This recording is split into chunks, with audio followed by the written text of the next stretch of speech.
ಒಂದು 5.7 ಬಿಲಿಯನ್ ಮೌಲ್ಯದ lottery ticket ಗಾಳಿಯಲ್ಲಿ ತೇಲಿ ಸೈನಿಕ ಟಾಮ್ನ ಕಾಲಿನ ಬಳಿ ಬಿತ್ತು.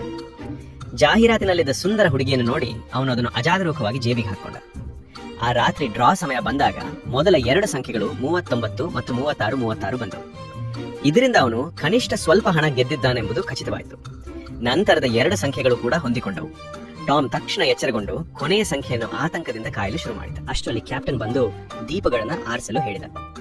ಉತ್ಸಾಹದಿಂದ ಟಾಮ್ ಕ್ಯಾಪ್ಟನ್ ಅನ್ನು ತಳ್ಳಿಬಿಟ್ಟು ಟಿವಿಯನ್ನು ಮತ್ತೆ ಆನ್ ಮಾಡಿದ. ಅವನ ಟಿಕೆಟ್ ನಿಜವಾಗಿಯೂ ಜಾಕ್ ಪಾಟ್ ಗೆದ್ದಿತ್ತು. ಆನಂದದಿಂದ ಅವನು ಆ ರಾತ್ರಿ ನಿದ್ರೆ ಮಾಡಲಿಲ್ಲ. ಮುಂದಿನ ದಿನ ಕೂಡ ಅವನು ನಗುವುದನ್ನು ನಿಲ್ಲಿಸಲಿಲ್ಲ. ಅವನ ಸಹಚರರು ಅವನು ಹುಚ್ಚನಾಗಿದ್ದಾನೆಂದು ಭಾವಿಸಿದರು.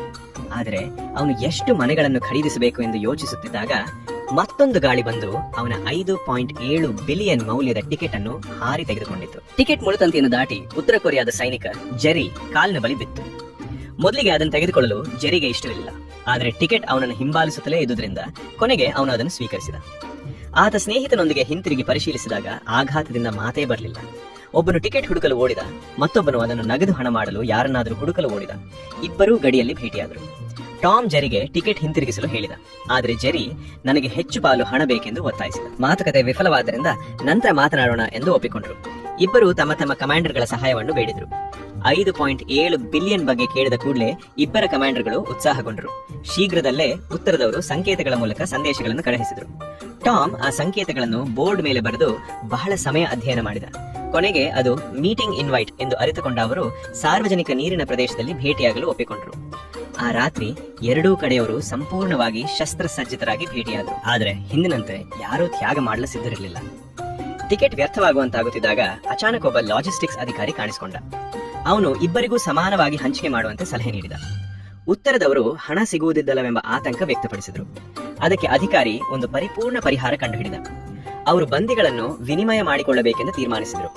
ಹೀಗಾಗಿ ಟಾಮ್ ಮತ್ತು ಜೆರಿ ತಮ್ಮ ಗುರುತುಗಳನ್ನು ಬದಲಿಸಿಕೊಂಡು ಪರಸ್ಪರ ಶಿಬಿರಗಳಿಗೆ ಹೋದರು. ಉತ್ತರ ಕೊರಿಯಾದಲ್ಲಿ ತನ್ನ ಮೊದಲ ದಿನ ಟಾಮ್ ನಿಜವಾಗಿಯೂ ಈ ತರಬೇತಿಯನ್ನು ಪಡೆಯಬೇಕೇ ಎಂಬ ಭಯದಿಂದ ನಡುಗುತ್ತಿದ್ದ. ಅದೃಷ್ಟವಶಾತ್ ಕಮಾಂಡರ್ ಸಮಯಕ್ಕೆ ಬಂದು ಅವನನ್ನು ಕೃಷಿ ಕೆಲಸಕ್ಕೆ ಮರುಹಂಚಿದರು. ಅಲ್ಲಿ ಪ್ರಾಣಿಗಳು ಮೊಟ್ಟೆ ಇಡುವುದಿಲ್ಲವೆಂದು ತಿಳಿದಾಗ ಟಾಮ್ ಒಂದು ಪರಿಹಾರ ಕಂಡುಹಿಡಿದ. ಜೀವನ ಹುಟ್ಟಲು ಸುಲಭವಾದ ಸ್ಥಳ ನೈಟ್ ಕ್ಲಬ್ ಎಂದು ಹೇಳಿ ಎಲ್ಲವನ್ನು ತಯಾರಿ ಮಾಡಿ ಒಂದು ಹುಚ್ಚಾಟದ ರಾತ್ರಿ ನಂತರ ಮ್ಯಾನೇಜರ್ ಪರದೆಯನ್ನು ತೆರೆಯುತ್ತಿದ್ದಂತೆ ಸಂಪೂರ್ಣವಾಗಿ ಬೆಚ್ಚಿಬಿದ್ದ. ಟಾಮ್ ಹೀರೋ ಆಗಿದ್ದ. ಈ ನಡುವೆ ಜೆರಿ ಗಸ್ತು ತಿರುಗುತ್ತಿದ್ದ. ಯಾರೋ ತಪ್ಪಾಗಿ ಲ್ಯಾಂಡ್ ಮೈನ್ ಮೇಲೆ ಕಾಲಿಟ್ಟರು. ಜೆರಿ ತಕ್ಷಣ ಮುಂದೆ ಧಾವಿಸಿ ಅದನ್ನು ಚೆನ್ನಾಗಿ ತಿಳಿದಿದ್ದರಿಂದ ಅಪಾಯವನ್ನು ಬೇಗ ನಿವಾರಿಸಿದ. ಅವನ ಧೈರ್ಯ ವರದಿಯಾಗಿದ್ದು ಪ್ರಶಂಸಿಸಲ್ಪಟ್ಟ. ಇಬ್ಬರೂ ಪ್ರಮೋಷನ್ ಪಡೆಯಲು ಸಿದ್ಧರಾಗಿದ್ದಾಗ ಬಹುಮಾನ ಹಣ ಕೊನೆಗೂ ವಾಪಸ್ಸಾಯಿತು. ಎಲ್ಲರೂ ಉತ್ಸಾಹಗೊಂಡರು. ಹಣವನ್ನು ಹಂಚಿಕೊಳ್ಳಲು ಸಿದ್ಧರಾಗಿದ್ದಾಗ ಅಚಾನಕ್ ಒಂದು ಕಾಡು ಹಂದಿ ಒಳಗೆ ನುಗ್ಗಿ ಚೀಲವನ್ನು ಹಿಡಿದು ಓಡಿತು. ಹೊರಗೆ ಮೈನ್ ಫೀಲ್ ಇತ್ತು. ಸಂಪೂರ್ಣ ಚೀಲವೇ ಪಟಾಕಿಗಳಂತೆ ಸ್ಫೋಟಗೊಂಡಿತು. ಎಲ್ಲರೂ ನಿರಾಶರಾದರು. ಆ ಕ್ಷಣದಲ್ಲಿ ಟಿಕೆಟ್ ನಗದು ಮಾಡಿದ ಸೈನಿಕ ಮುಂದೆ ಬಂದು ತನ್ನ ಬಟ್ಟೆಯಿಂದ ಇನ್ನಷ್ಟು ಹಣ ತೆಗೆದ.